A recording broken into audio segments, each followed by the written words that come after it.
اللهم صل على سيدنا ومولانا محمد. بسم اللہ الرحمن الرحیم. السلام علیکم ورحمۃ اللہ وبرکاتہ. کیا حال ہے صاحب کا؟ اللہ تبارک و تعالی نے کتاب و سنت کے اندر کچھ چیزوں کی بڑی تعریف فرمائی ہے اور کچھ باتوں کی بڑی مذمت بھی بیان فرمائی ہے. بے باکی اور انتہائی کھلی طبیعت کے درمیان ایک وصف ہوتا ہے جس کو حیا کہتے ہیں. جب بھی کوئی ایسا فعل بندے سے سرزد ہونے لگے جو قابل مذمت ہو، برا ہو، تو اس کے دل کے اندر جو جھجک پیدا ہوتی ہے اس کو حیا کہا جاتا ہے. حیا سے مراد یہ ہے کہ انسان وزادار ہو، بے باک نہ ہو، جو منہ میں آئے کہہ دینے کا عادی نہ ہو. اس کی طبیعت کے اندر، اس کے مزاج کے اندر ٹھہراؤ ہو، وہ چیزوں کو دیکھ کر سمجھ کر چلنے کا عادی ہو، اس کو باحیا کہتے ہیں. ہمارے زمانے میں اس طرح ہوا ہے کہ کچھ لوگوں نے بعض چیزوں کو تیزی سے پھیلایا ہے. انہوں نے کہا یار تو بول نہیں سکتا تو اپنا حق کیسے مانگے گا، تو بات نہیں کر سکتا تجھے تو سارے دبا جائیں گے. اگرچہ اپنے حق سے پیچھے ہٹنا بھی حیا نہیں، لیکن یہ کہ کسی کام کی بھی حکمت کو چھوڑ دینا، جو مزاج میں آئے وہ کر دینا، کسی چیز کا لحاظ ہی نہ کرنا، کسی وزاداری کو قائم ہی نہ رکھنا، کسی بڑے کو بڑا ہی نہ سمجھنا، کسی چھوٹے کے مزاج کے لیے اپنے دل میں شفقت ہی پیدا نہ کرنا، اور اپنے لہجے کی سختی اور تلخی اور ترش روئی اتنی زیادہ کر لینا کہ کوئی حد قائم ہی نہ رہے. اسلام اس کو پسند نہیں کرتا. اور پھر یہ کہ شغل کے نام پر، مذاق کے نام پر ایسی چیزوں کو پروموٹ کرنا جو شرم و حیا کے بالکل خلاف ہوں، جس سے معاشرے کے اندر اس طرح کا ماحول پیدا ہو کہ وہ کوئی وزادار معاشرہ ہی نہ رہے، اس کو ناپسند کیا ہے قرآن مجید نے. اللہ تعالیٰ نے فرمایا ان الذین یحبون ان تشیع الفاحشہ، فرمایا بے شک جو لوگ یہ چاہتے ہیں کہ مسلمانوں میں بے حیائی کو پھیلا دیں، فحشاء کو عام کر دیں، بری باتوں کو لوگوں کے اندر پھیلا دیں. کن لوگوں میں؟ فی الذین آمنوا، وہ لوگ جو ایمان لے آئے، جو ایمان والوں کے اندر بے حیائی پھیلانا چاہتے ہیں.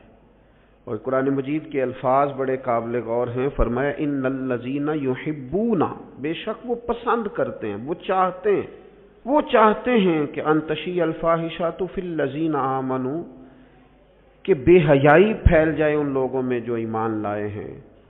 تو مالک فرماتا ہے لہم عذاب علیم، ان لوگوں کے لیے دردناک عذاب ہے. اور ایسا نہیں ہے کہ یہ قیامت تک انتظار کریں گے پھر انہیں عذاب دیا جائے گا. یہ عذاب کہاں کہاں ملے گا؟ فی الدنیا والآخرہ. جو مسلمانوں میں بے حیائی پھیلانے کو پسند کرتے ہیں انہیں دنیا میں بھی عذاب ہوگا اور آخرت میں بھی عذاب ہوگا. اور عذاب بھی عذاب علیم، دردناک عذاب ہوگا. فرمایا واللہ یعلم وانتم لا تعلمون، اللہ جانتا ہے تم نہیں جانتے. حیا اور وزاداری کو قائم رکھنا. دیکھیں نا، سب سے زیادہ بے نیاز تو اللہ ہے نا، لیکن اگر حضور فرمائیں کہ رب بھی حیا فرماتا ہے، حضور سید عالم علیہ السلام فرماتے ہیں اللہ حیا فرماتا ہے کہ اس کا بندہ اس کے سامنے ہاتھ پھیلائے اور اللہ اس کے ہاتھوں کو خالی واپس کر دے. اللہ حیا فرماتا ہے. کیا معنی ہے؟ کہ اللہ تبارک و تعالی لحاظ کرتا ہے اس بات کا کہ اس بندے کی امید نہ ٹوٹ جائے، رب کی بارگاہ سے جو اس کی توقع ہے وہ توقع نہ ختم ہو جائے. معنی کیا ہوا؟ آپ وزادار رہیں، آپ کے مزاج میں رکھ رکھاؤ ہو. بعض لوگ بعض اوقات ایسی بات بول دیتے ہیں، ایسی بات کر دیتے ہیں، اس طرح کی گفتگو ان سے سرزد ہوتی ہے کہ وہ محسوس ہوتا ہے کہ جو اس بندے کی شخصیت ہے نا، جو اس کی پرسنالٹی ہے، اس کے ساتھ وہ بات میچ نہیں ہوئی. تجھے تو بہت زیادہ خیال والا ہونا چاہیے، تیرے مزاج کے اندر تو بہت زیادہ وزاداری ہونی چاہیے. نبی پاک صلی اللہ تعالی علیہ وسلم نے فرمایا رب حیا کرتا ہے. اور ایک مقام پہ حضور نے فرمایا جب سفید داڑھی والا مسلمان قبر میں جاتا ہے تو اللہ فرشتوں سے فرماتا ہے اسے عذاب نہ دینا، مجھے حیا آتی ہے۔ لیکن اگلے لفظ جو حضور نے بیان فرمائے وہ سمجھنے والے ہیں، فرمایا رب کہتا ہے مجھے حیا آتی ہے، تو بندے کو بھی تو حیا کرنا چاہیے، اس کو بھی حیا کرنا چاہیے کہ کوئی تو موقع ایسا ہو جب میں کوتاہیوں سے بچوں۔ اب اگر میری عمر کے تقاضے بڑھ گئے ہیں تو میرے حلم کے تقاضے بھی بڑھ جائیں، میری وفاداری کے۔ وہ حضرت حافظ سعدی رحمۃ اللہ علیہ نے ایک مقام پہ فرمایا کرنے لگے میں نے 20-22 سال کے بوڑھے بھی دیکھے اور میں نے 80-90 سال کے نوجوان بھی دیکھے۔ حضور یہ کیا بات ہوئی؟ فرمانے لگے عمریں بڑی زیادہ ہو گئی ہیں لیکن اپنے مزاج کے لحاظ سے وفادار بچپنا ہے طبیعت میں، ابھی بھی عادات ایسی ہیں کہ جن میں غور کرنے کی ضرورت۔ اور فرماتے ہیں کچھ لوگ ایسے ہیں کہ عمریں تھوڑی ہیں لیکن انہوں نے اپنے آپ کو سمیٹ لیا ہے، بعض چیزوں پر اپنے اوپر پابندی کر لی ہے، بعض چیزوں کا لحاظ کرتے ہیں، کچھ معاملات سے بڑی ہمت کر کے بچتے ہیں۔ پھر انہوں نے نتیجہ نکالا، کہنے لگے میں اس نتیجے پہ پہنچا ہوں کہ بزرگی عمر کے ساتھ نہیں ہوتی، علم اور حلم کے ساتھ ہوتی ہے، علم اور حلم کے ساتھ بزرگی کا تعلق ہے۔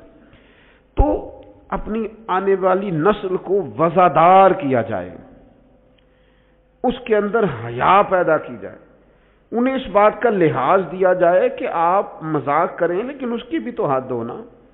آپ یقین کریں بعض لوگ دادا کے ساتھ شغل کر رہے ہوتے ہیں، اپنے دادا کے ساتھ اس کا مذاق بنا رکھا، معاذ اپنے والدین کے بارے میں باتیں کر کے وہ ہنس رہے ہوتے ہیں، اور کئی دفعہ والدین سپورٹ کر رہے ہوتے ہیں، کہتے ہیں یہ بڑا اس کا مذاق والا مزاج ہے، مجھے بھی معاف نہیں کرتا۔ تو آپ اسے کیا بنا رہے ہیں؟ جب یہاں بھی اس کا پردہ قائم نہیں ہے تو پھر اس کا پردہ کہاں قائم ہوگا؟ اس کی طبیعت کے اندر ٹھہراؤ ہونا چاہیے۔ وہ لوگ تو وہاں بھی وفادار تھے جہاں بات کرنے کی ضرورت ہے۔ نبی پاک علیہ السلام نے صحابہ سے پوچھا کہ وہ کون سا درخت ہے جس کی مثال مومن کی طرح ہے، تو حضرت عبداللہ ابن عمر فرماتے ہیں مجھے سوال کا جواب آتا تھا کہ وہ کھجور کا درخت ہے، لیکن چونکہ حضرت عمر بیٹھے تھے میرے والد، چونکہ حضرت صدیق اکبر بیٹھے تھے، چونکہ حضرت عثمان غنی بیٹھے تھے، چونکہ علم و حکمت کے تاجور مولا علی بیٹھے تھے، مجھے جواب آتا تھا، لیکن حضرت عبداللہ ابن عمر فرماتے ہیں حیا مانے تھی، حیا نے مجھے منع کیا کہ اتنے بزرگ بیٹھے ہوں اور تو جواب دیتا پھرے۔ ہمارے مفسرین کرام نے یہاں لکھا ہے کہ اساتذہ اور مشائخ کی موجودگی میں علم بتانا بھی منع ہے۔ آپ کے بڑے بیٹھے ہوں آپ تقریر کرنے سے بھی لحاظ کریں، آپ وہاں کوئی مسئلہ نہیں بیان کریں۔ یہاں تو بڑے معاملات اور ہو جاتے ہیں۔ ہمیں اپنے بزرگوں کے سامنے ایک خاص وفاداری وہ بندے کو خوبصورت کرتی ہے۔ حضرت عباس حضور کے چچا ہیں، ان کے بیٹے جناب عبداللہ ابن عباس فرماتے ہیں میرے والد سے کسی نے پوچھا تھا آپ بڑے ہیں کہ نبی پاک؟ تو بڑی سادی سی بات ہے، چچا بڑا ہی ہوتا ہے عمر میں، آپ بڑے ہیں کہ نبی پاک؟ تو یہ وفاداری ہے، یہ کمال وفاداری ہے۔ یہ ان لوگوں کا طریقہ ہے جو بڑے رسیلے سجیلے، جو بڑے خوبصورت لوگ ہوتے ہیں، جن کے لہجوں سے لفظ نہیں شہد ٹپکتا ہے۔ حضرت عباس رضی اللہ تعالیٰ عنہ فرمانے لگے کیا کہا تم نے؟ میں بڑا ہوں کہ حضور؟ فرمانے لگے بڑے تو حضور ہی ہیں، پیدا پہلے میں ہوا تھا، ولادت پہلے میری ہوئی تھی، بڑے بہرحال وہی ہیں، پیدا پہلے میں ہوا تھا۔ یہ جو وفاداریاں ہیں، یہ جو خوبصورتیاں ہیں، یہ جو آپ کے مزاج کے اندر خوبصورتی ہے، یہ جو لہجے کے اندر حسن ہے، یہ ایک بڑا ضروری کام ہے۔ بہت سارے لوگ دینی لوگوں سے مسئلہ پوچھنے آتے ہیں، لیکن ان میں 60% لوگ وہ ہوتے ہیں جو مسئلہ پوچھنے نہیں آتے، مفتی صاحب کو مسئلہ بتانے آتے ہیں۔ میری طرح کا بندہ تو چونکہ ذرا جلدی قائل ہو جاتا ہے، وقت تھوڑا ہوتا ہے تو بہت سارا ٹائم نہیں دے پاتے، تو میں کہتا ہوں کہ آپ کے خیال میں جو مجھے کہنا چاہیے وہ آپ مجھے بتا دیں، میں آپ کو کہہ دیتا ہوں، کیونکہ آپ جو چاہ رہے ہیں وہ تو ہے آپ کی مرضی کا فتویٰ، تو مجھے آپ بتا دیں بھلا اس سوال کا جواب کیا ہونا چاہیے، میں آپ کو بتا دیتا ہوں۔ لیکن اگر آپ مجھ سے پوچھنے آئے ہیں تو پھر آپ حوصلہ کریں، پھر دین جو بات کہتا ہے وہ مجھے بیان کرنے دیں، پھر مرضی کا فتویٰ حاصل نہ کریں، پھر ذرا رکیں۔ اور یہی حالت بہت سارے اللہ ماشاءاللہ شاگردوں کی ہوتی ہے، ان کا خیال ہوتا ہے استاد میری مرضی کے حساب سے تعلیم دے، مریدین کا خیال ہوتا ہے کہ شیخ اس طرح کر کے چلے. تو بھئی تیری شرطوں پہ ہی کرنا ہے، اگر تجھ کو قبول تو یہ سہولت تو مجھے سارا جہاں دیتا ہے. اگر تیری شرطوں پہ ہی تو نے آنا ہے کہ میرے پاس یہ ٹائم ہے تو اس ٹائم آؤں گا، تو میں اس وقت پسند کرتا ہوں تو میں اس وقت آؤں گا، تو آپ اگر یہ کہیں گے تو پھر میں یہ تیری شرطوں پہ ہی کرنا ہے، اگر تجھ کو قبول یہ سہولت تو مجھے سارا جہاں دیتا ہے. پھر تو ٹھیک ہے، اگر ہم نے کچھ دو کی پالیسی پہ ہی تعلق بنانا ہے تو پھر استادی شاگردی تو نہ ہوئی، پھر تو ٹھیک ہو گیا، پھر یارانے کریں گے، دوستیاں کریں گے. اس طرح کے لوگ تو ڈھیروں مل جاتے ہیں. اپنی زندگی کے اندر وزاداری، خوبصورتی، ٹھہراؤ، لہجے کے اندر حسن، مزاج کے اندر ایک کمال. حضرت امام مالک رحمۃ اللہ علیہ کو کسی بات پر امام اعظم نے بڑا ڈانٹ دیا، شاگرد تھے، بڑا ڈانٹ دیا، سخت ڈانٹا. اور اس کے بعد بھی وقفے سے کبھی کوئی ایسی بات ہوتی تو امام صاحب کہتے ہیں میری طبیعت سے وہ غصہ نہ جاتا کہ یار اس نے ایسا کیوں کیا. کچھ عرصے کے بعد جا کے وہ بات کھلی کہ جس بات پر امام ابو مالک کو ڈانٹا ہے ان کی تو غلطی نہیں تھی، دوسرے کلاس فیلو کی غلطی تھی. ان کی تو انہوں نے تو یہ بات کہی نہیں، تو کسی اور نے کہی تھی اور نام ان کا لگ گیا. بچے کر دیتے ہیں نا شرارت، کسی نے کی نام کسی. تو امام اعظم ابو حنیفہ رحمۃ اللہ علیہ امام مالک سے کہنے لگے بیٹا تم نے بتایا کیوں نہیں، اتنی ڈانٹ کھا لی. حضرت امام مالک نے سر جھکا لیا، کہنے لگے حضور لوگوں کے جسموں پر لوگوں کا احسان ہوتا ہے، میری تو سانسوں پر بھی تیرا احسان ہے، میری سانسیں بھی تیری مقروض ہیں. یہ جو لوگ مالک کو جانتے ہیں یہ اس نسبت سے جانتے ہیں کہ یہ ابو حنیفہ کی گلی میں آتا جاتا ہے. سونیاں زندگی میں جتنا نام اور عروج پایا تیرے صدقے پایا، 4 جھڑکیاں نہ سہ سکتا تیرے نام پر. میں نے پسند نہیں کیا. اور پھر آپ نے پوچھا بھی تو نہیں نا کہ بتاؤ، آپ نے کہا ڈانٹ کھانی ہے تو دکھ قبول محمد بخشا بس راضی رہن پیارے. کوئی حرج نہیں، آپ نے کہا ڈانٹ کھانی ہے تو کھا لیتی، اس میں حرج والی کون سی بات. یہ خاص وزاداری، یہ خاص خوبصورتی. میں آپ سے عرض کروں ہمارے گھروں میں جو بڑے بوڑھے ہوتے ہیں نا، وہ جب پڑھی لکھی بہو لے کے آتے ہیں نا تو اس کا مطلب یہ تھوڑی ہوتا ہے کہ وہ بیچارے ہانپتے کانپتے رہیں گے، ڈرتے رہیں گے کہ جناب بہو بڑی پڑھی لکھی ہے یا داماد بہت پڑھا لکھا ہے تو کوئی ایسی بات نہ ہو جائے کہ وہ کہے ہو بابے کو تو پتہ ہی نہیں. پڑھا لکھا وہ بندہ ہوتا ہے جو دوسروں کے مزاج کی رعایت کرے، جو تھوڑا سا سمجھے کہ میری اس چیز کی وجہ سے کوئی شخص کسی کمزوری کا شکار تو نہیں ہو رہا. اگر آپ نے تربیت کی ہے تو پھر تربیت کا معنی تو یہ ہونا چاہیے کہ اسے ادب بھی کرنا ہے، پیار بھی کرنا ہے، گھر کے بزرگوں کے حق میں اس کے رویے میں نرمی بھی آئے. اور اگر آپ نے تربیت یہ کی ہے کہ ہم چما دیگرے نیز تمہاری طرح کا دوسرا کوئی نہیں، تو پھر یاد رکھو اگر تمہاری طرح کا دوسرا کوئی نہیں نا تو پھر تمہیں بھی کوئی ماننے کو تیار نہیں ہے. پھر جعلی روب اور ہوتا ہے اور دلوں میں محبت اور ہوتی ہے. پھر ان چیزوں میں فرق ہوتا ہے. اگر آپ تعلیم یافتہ ہیں تو آپ دوسروں کے مزاج کی رعایت کریں. آپ کو پھر حضرت مولا علی شیر خدا رضی اللہ تعالیٰ عنہ سے کسی آپ نے فرمایا ایک مقام پہ فرمایا ہر چیز کی زکوٰۃ ہوتی ہے، عقل کی زکوٰۃ پتہ کیا ہے؟ حضور کیا فرمایا؟ عقل کی زکوٰۃ جاہلوں کے ساتھ گزارا کرنا ہے. تیری عقل کی زکوٰۃ نکلے گی، تجھے پتہ چلے گا کہ تو کس طرح گزارا کرتا ہے. اور اگر تو جاہل سے گزارے نہیں کر سکتا تو پھر اس کا مطلب یہ ہے کہ تو نے علم کو سمجھا. عزیز دوست آپ غور فرمائیں اور اس پر آپ توجہ رکھیں گے کہ وزاداری، لفظوں کا چناؤ. قرآن مجید نے کہا یا ایھا الذین آمنوا لا تقولوا راعنا وقولوا انظرنا. اے ایمان والو تم نے جب میرے محبوب سے بات کرنی ہے تو راعنا نہیں کہنا، انظرنا کہنا ہے. یہ نہیں کہنا حضور سمجھ نہیں آئی رعایت کر دے، یہ کہنا یا رسول اللہ ایک نظر کرم کر دیں، ذرا بات دوبارہ سمجھا دیں.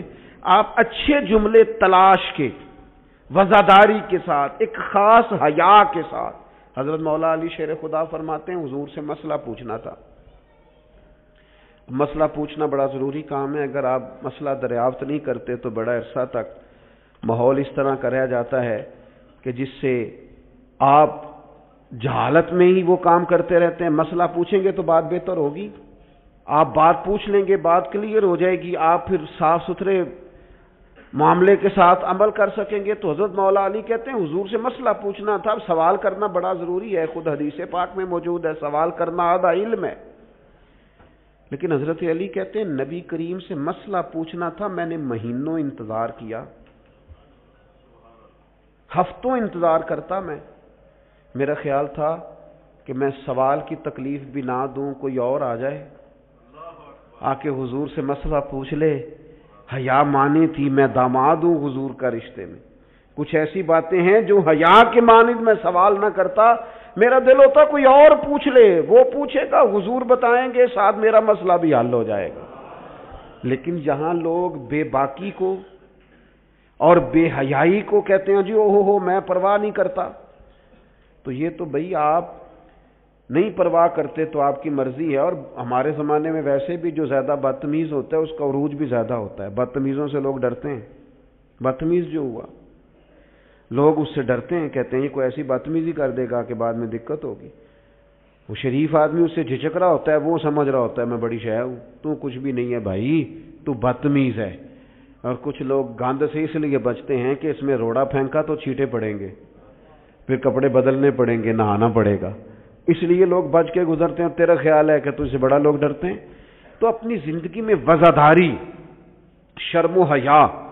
اب دیکھیے سیدہ عائشہ صدیقہ رضی اللہ تعالیٰ عنہ ارشاد فرماتی ہیں نبی پاک علیہ السلام عرب کی کنواری لڑکیوں سے بھی زیادہ حیا والے تھے, شرمیلے تھے.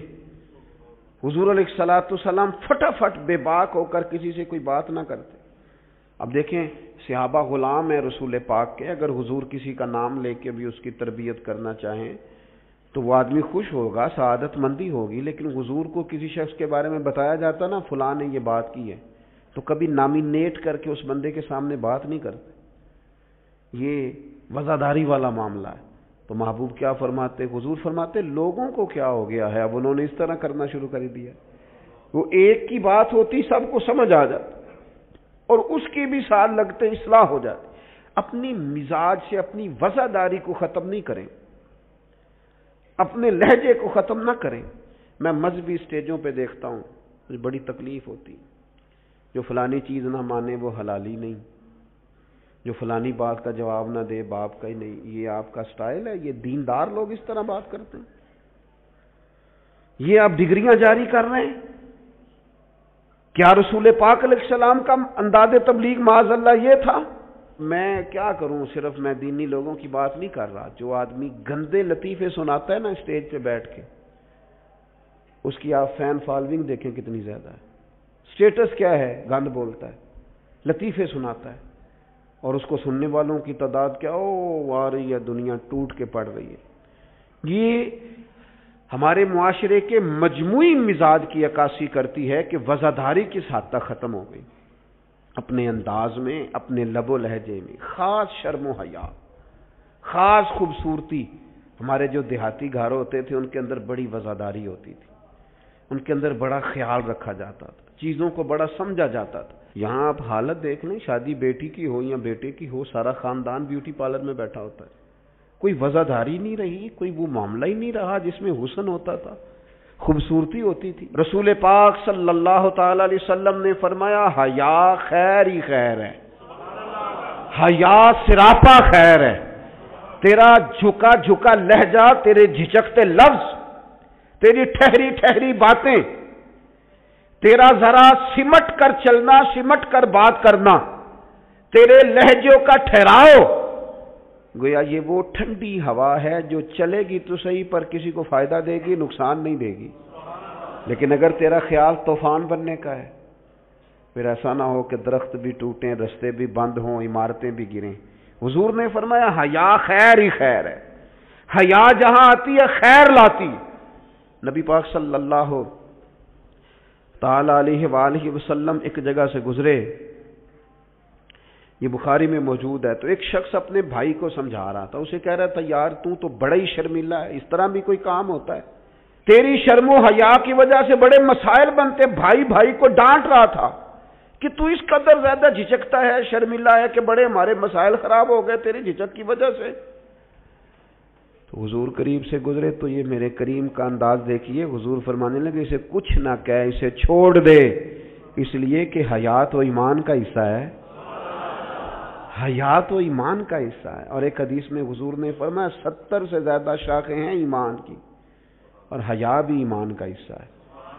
آپ وزادار رہیں, آپ میں خوبصورتی رہے گی, آپ تھوڑا سا انتظار میں رہیں, آپ تھوڑا سا رکیں, آپ کوئی اپنے مزاج کے اندر کوئی ایسا چھچورا پن پیدا نہیں کریں جس سے آپ کی طبیعت, آپ کا لہجہ, آپ کا انداز, آپ یقین کریں سنجیدہ لوگ تو حجروں میں چلے گئے. ایک بہت بزرگ تھے, عالم بھی تھے, تو کچھ سیاسی سوجھ بوجھ اچھی رکھتے تھے. میری ان سے ملاقات ہوئی تو میں نے ان سے کہا کہ صاحب آپ کو تو بڑا اچھا سیاستدان سمجھا جاتا تھا, تو کیا ہوا آپ چھوڑ گئے؟ کہنے لگے موجودہ سیاست سے وضعداری رخصت ہو گئی ہے, لہذا ہم نے بھی ارادہ کیا ہے کہ اب یہ دامن بچانے والا کام ہے, لہذا قبل از وقت بھرا میلہ چھوڑ دینے کا ارادہ کیا ہے. اب یہ ماحول ہمارے والا نہیں رہا, دامن بچانے کا ارادہ کیا ہے کہ اس میں وضعداری نہیں. میرے عزیز, کبھی بھی اپنے مزاج سے, اپنے مرتبے سے, اپنے وقار سے نیچے اتر کر کبھی کوئی بات نہ کریں, کبھی کوئی کاروبار نہ کریں, کبھی کوئی لین دین نہ کریں. آپ اپنی وزاداری, اپنا حسن, اپنے ایمان اور تقوی کے ثمرات کی حفاظت کریں, کسی جگہ کوئی کمزوری نہیں دکھائیں. آپ اس خوبصورتی کا شکار رہیں جو اسلام نے عطا کی, اور اسے اپنے دامن میں بہت بڑی نعمت سمجھ کے سما کے رکھیں, کوئی کمزوری نہ دکھائیں. تھوڑی سی مشکل ہوتی ہے جب انسان زمانے کے ساتھ مل کے نہیں چلتا, تو مشکلات آتی ہیں تھوڑی بہت. جب دور کے مطابق فیشن نہیں کرتا تو ظاہر ہے اسے لوگ پینڈو بھی کہتے ہیں, اسے جاہل بھی کہتے ہیں, اسے یہ بھی کہتے ہیں کہ اسے شعور کوئی نہیں. یہ تانے تھوڑے بہت سننے پڑتے ہیں, لیکن آپ کی وزاداری, آپ کے وقار میں, آپ کے لہجے میں کسی قسم کی کوئی کمزوری نہیں آنی چاہیے. آپ ایک نمونہ ہیں, اور یہ مت سمجھیے گا کہ لوگ صرف آپ کی تقریر سے تاثر لیتے ہیں. آپ کا نمونہ عمل آپ کے گھر سے لے کر دوستوں کی محفل تک وہ شمار کیا جاتا ہے. آپ بڑی خوبصورتی کے ساتھ, حضرت غوث اعظم رضی اللہ تعالیٰ عنہ 2000 دینار کا جوڑا پہن کے جمعے کا خطبہ دیتے تھے. 2000 دینار کا جوڑا. تو آپ کی اہلیہ نے ایک دن کہا کہ حضرت کئی دفعہ ایسے ہوتا ہے کہ صبح کا کھانا گھر میں ہوتا ہے اور شام کا نہیں ہوتا, لیکن آپ جب ممبر کی طرف بڑھتے ہیں تو آپ کا لباس اتنا شاہانہ ہوتا ہے کہ لوگ سمجھتے ہیں پتہ نہیں ہم کتنے کو مالدار ہیں. تو حضرت فرمانے لگے یہی تو میں چاہتا ہوں.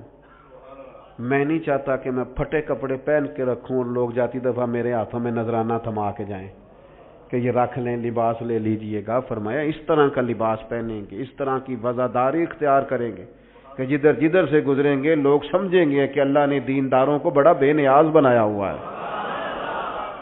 ہم اپنی وزاداری کے اندر کیوں کوئی کمزوری لائیں؟ اپنے مزاج کے اندر آپ یقین کریں حضرت سعدی شیرازی قرضہ پکڑ کے مہمان نوازی کرتے تھے. قرضے پکڑ پکڑ کے لوگوں کو کھانا کھلانا, اس لیے کہ وزاداری قائم رہے, اور کسی جگہ کسی کمزوری کا اظہار نہیں کرنا تاکہ کسی کو پتہ نہ چل جائے, کوئی یہ نہ سمجھے کہ دین کے نام پہ آئے ہیں تو بار بار یہاں سے سوال ہو رہا ہے. تو یہ حیا ہے, یہ خوبصورتی ہے, یہ مزاج کا حسن ہے. رسول رحمت صلی اللہ تعالی علیہ وآلہ وسلم نے ہمیں ایک اور حیا کرنے کا بھی کہا ہے, اس پر بھی حضور نے ہماری توجہ دلائی. وہ حیا کیا ہے؟ وہ ہے اپنے رب سے حیا کرنا, اپنے مالک سے حیا کرنا. جب ہم لوگوں کے بیچ ہوتے ہیں تو لوگوں سے حیا کرتے ہیں. حضرت عثمان غنی رضی اللہ تعالیٰ عنہ غسل خانے کی 4 دیواری کے اندر بھی غسل کرتے تھے تو تہمت باندھ کے. تو گھر والوں نے, یہ کسی نے پوچھا کہ حضور غسل خانہ چاروں جانب سے بند ہے اور اس کے اوپر چھت ہے اور آپ اس میں غسل کر رہے ہیں, تو پھر بھی آپ تہمت کے ساتھ اور بڑا سمٹ کے اور بڑا کونے میں بیٹھ کے تو آپ فرمانے لگے جب لوگوں کے بیچ ہوتا ہوں تو لوگوں سے حیا کرتا ہوں، جب تنہا ہوتا ہوں تو رب سے حیا کرتا ہوں۔ حضرت امام اعظم ابو حنیفہ گھر کی چار دیواری میں بھی ننگے سر نہیں بیٹھتے تھے، ٹانگیں پھیلا کے نہیں بیٹھتے تھے، فرماتے تھے سوتے وقت یہ کام کروں گا، میں گھر میں بھی وہ لہجہ اختیار نہیں کرنا چاہتا، اس لیے کہ میں اس رب کا ماننے والا ہوں جو حی و قیوم ہے، جو ہر جگہ دیکھتا ہے، رب سے بھی حیا۔ اور آپ کو پتہ ہے ہمارے صوفیاء نے فرمایا ہے کہ سب سے زیادہ اللہ سے وہ بندہ حیا کرتا ہے جو اپنے خیالات پر کنٹرول کرتا ہے، اپنے جذبات پر کنٹرول کرتا ہے، جو وسوسوں کو نہیں آنے دیتا، جو اپنی طبیعت میں کوشش کرتا ہے کہ اچھے خیالات ہی رہیں، وسوسے آئیں تو جھٹک دیے جائیں۔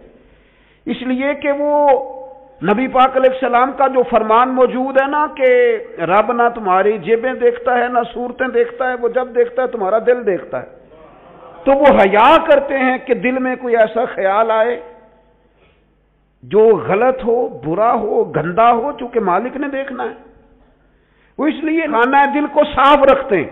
لیکن نا کوئی مہمان گھر میں آتا ہے تو لوگ فٹافٹ صفائی نہیں کرتے، چیزیں نہیں اٹھاتے کہ وہ کیا سوچے گا، یہ کتنے میلے کچیلے ہیں، کیونکہ مہمان نے دیکھنا ہے، اور جس دل کو رب رحمان نے دیکھنا ہے اس کی صفائی رکھنا کہ اس میں گندے برے خیالات، ہرس، ہوس، لالچ، حسد، بغض، کینہ، عداوت، بددیانتی، بدگمانی یہ موجود نہ ہو، چونکہ رب نے دیکھنا۔ اللہ کے پیارے رسول صلی اللہ تعالی علیہ وسلم نے فرمایا اللہ تعالیٰ سے حیا کرو جس طرح حیا کرنے کا حق ہے۔ تو صحابہ کہتے ہیں ہم نے عرض کی یا رسول اللہ صلی اللہ تعالی علیہ وسلم الحمدللہ ہم اللہ سے حیا کرتے ہیں۔ تو حضور نے فرمایا حیا کا وہ معنی نہیں جو تم نے سمجھا ہے۔ تو یا رسول اللہ پھر سمجھا دیں کیا معنی ہے حیا کا؟ تو نبی پاک علیہ السلام فرمانے لگے اللہ سے حیا کا حق یہ ہے کہ تم اپنے سر میں جو موجود افکار ہیں ان کی حفاظت کرو، اپنی سوچوں کی حفاظت کرو، پھر تم نے اللہ سے حیا کی۔ اور حضور فرمانے لگے جو کچھ تمہارے پیٹ کے اندر ہے جب تم اس کی حفاظت کرو گے تو پھر تم نے اپنے رب سے حیا کی، یعنی حرام نہ کھانا۔ نہیں پتا سارے زمانے کو کہ تمہارا رزق حلال ہے کہ حرام ہے، پر تمہارے رب کو پتا ہے نا، لہذا حیا کرنا، لقمہ حرام قریب نہ آنے پائے۔ اور حضور علیہ الصلوۃ والسلام فرمانے لگے یہ بھی یاد رکھنا کہ موت اور ہڈیوں کے گل سڑ جانے کو تم نے یاد رکھا ہوا ہو، اور فرمایا یہ بھی یاد رکھنا کہ تم نے قیامت کے دن دوبارہ اٹھنا ہے، رب کی بارگاہ میں کھڑا ہونا ہے۔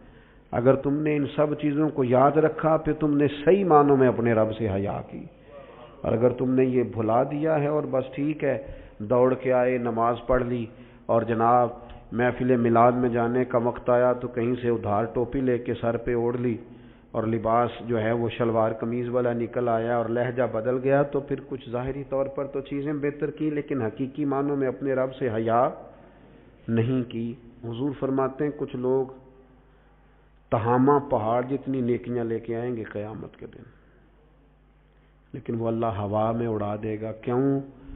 اس لیے کہ لوگوں کے سامنے نیکیاں کرتے تھے، جب اکیلے ہوتے تھے پھر گناہ کرتے تھے۔ ان کی وہ جو تنہائی کی ناپاکی ہے نا، یعنی وہ جو اکیلے میں رب سے حیا کرنا چاہیے تھا، وہ حیا چونکہ موجود نہیں ہے تو رب فرمائے گا وہ تو تم نے لوگوں کے سامنے وزادار بن کے وقت گزارا ہے، میرے سامنے تو تمہاری تنہائی بڑی ناپاک رہی، لہذا وہ سب نیکیاں بھی ہوا میں اڑا دی جائیں گی۔ خوبصورت زندگی، خوبصورت لب و لہجہ، خوبصورت بولنا، خوبصورت آنا جانا۔ میں طلباء سے کہا کرتا ہوں کہ بڑی پسند کا بھی تمہارا کھانا پکا ہوا ہو تو اس طرح نہ کھاؤ کہ محسوس ہو کہ پتہ نہیں کتنی دیر کے بعد کھا رہا۔ تمہارا لہجہ صاف ستھرا، تو جو ہمیں کہا گیا کہ بھوک ہو بھی تو ذرا ہاتھ ہٹا لو، کھانے میں، پینے میں، لباس پہننے بھی آپ انوکھ۔ میں نوجوانوں سے عرض کروں گا تمہاری کٹنگ کیوں اس طرح کی لگے کہ جس میں کوئی طبیعت کا انوکھا پن ظاہر ہو، جس سے تمہاری وزاداری پہ ضرب آئے۔ تمہارا بات کرنا اتنا کمزور کیوں لگے کہ جس سے محسوس ہو کہ یار اس کی تو ابھی تربیت ہونے والی۔ تمہیں کیوں اس بات کی کمزوری محسوس ہو کہ لوگ میری طرف دیکھیں، لوگ مجھے جاننے لگ جائیں گے، تو کمزوری ہے۔ ایک خوبصورت وزاداری، یعنی خدا جانے بلندی ہے کہ پستی پر جہاں میں ہوں وہاں کوئی نہیں ہے. ایک خاص اطمینان ہو، زندگی میں ٹھہراؤ ہو، حسن ہو، آپ جہاں ہوں وہاں مطمئن ہو. آپ کی طبیعت بتائے کہ اللہ تعالیٰ نے آپ کو سکون عطا فرمایا ہوا ہے، ٹھہراؤ ہے، خدا کا شکر ہے، دولت ہے، صحت ہے، بچے ہیں، اولاد ہے، دوست اچھے ہیں. آپ ان ساری جائز نعمتوں پر اللہ کے حضور شکر گزار ہوں، لیکن کوئی مزاج میں چھچھورا پن نہ ہو، کوئی طبیعت اس طرح کی نہ ہو جس طرح محسوس ہو کہ آپ اپنا بوجھ کسی پر ڈالنا چاہ رہے ہیں، یا آپ کوئی اضطراب کا شکار ہیں یا بے چینی کا شکار ہیں. ہم کبھی کبھی اپنے حالات بتاتے ہیں بھی اتنا دور نکل جاتے ہیں کہ بعض دفعہ کہنے کو جی چاہتا ہے یار کوئی نعمت ہے ہی نہیں تیرے اوپر، اتنا کمزور ہو گیا تو ہر بات میں دکھڑے ہی سنا رہا ہے، ہر وقت کا دکھ ہی تیرے ساتھ ہے. اتنے کمزور نہیں. نہایت وفاداری، نہایت خوبصورتی. حضرت ابو ذر غفاری ایک کمبل میں وقت گزارا ہے، مدینے سے دور ربضہ میں زندگی گزاری. 5 لوگوں نے جنازہ پڑھا ہے، اسی کسی دے کچھ بھی نہیں لگتے، نہ کوئی ساڈا دردی. لیکن رسول کریم نے فرمایا زمین کے اوپر اور آسمان کے نیچے میرے ابو ذر سے سچا بندہ کوئی نہیں. لیکن وہ ٹاٹ اور بوریے میں بھی وزادار، اطمینان، سکون، ٹھہراؤ، اللہ رسول کی بارگاہ میں مقبولیت. یہ اصل کامیابی ہے بندہ مومن کی. نہ بھی رش ہو، نہ بھی نعرے ہوں، نہ بھی زیادہ لوگ جانتے ہوں، لیکن انسان کی طبیعت وزادار ہو، اس کے اندر اطمینان ہو. اور کچھ لوگ اتنے مطمئن ہوتے ہیں، ان کی زندگی میں اللہ رسول پر بھروسہ اتنا مضبوط ہو جاتا ہے، ان لوگوں کی زندگیوں کے اندر صبر اور شکر اتنا غالب ہوتا ہے، ان کے لہجے کے اندر ٹھہراؤ اتنا زیادہ ہوتا ہے کہ ان سے مل کر جینے کو جی چاہتا ہے. ان سے ملاقات کر کے انسان کو زندگی گزارنے کا لطف آنے لگتا ہے. یعنی جن سے مل کر زندگی سے پیار ہو جائے وہ لوگ آپ نے شاید نہ دیکھے ہوں، مگر ایسے بھی ہیں جن سے مل کر زندگی سے پیار ہو جائے، انسان کو ٹھہراؤ نصیب ہو، کرم نصیب ہو. ہوتے ہیں ایسے لوگ. اس لیے ایسے لوگوں کے پاس بیٹھیں، ایسے لوگوں کی صحبت اختیار کریں، ایسے لوگوں کی بات سنیں. اللہ کریم ہم سب کے دلوں میں اطمینان اور سکون عطا فرمائے، اور اللہ تعالی محبوب کے قدموں کا صدقہ ہمیں وفاداری نصیب کرے.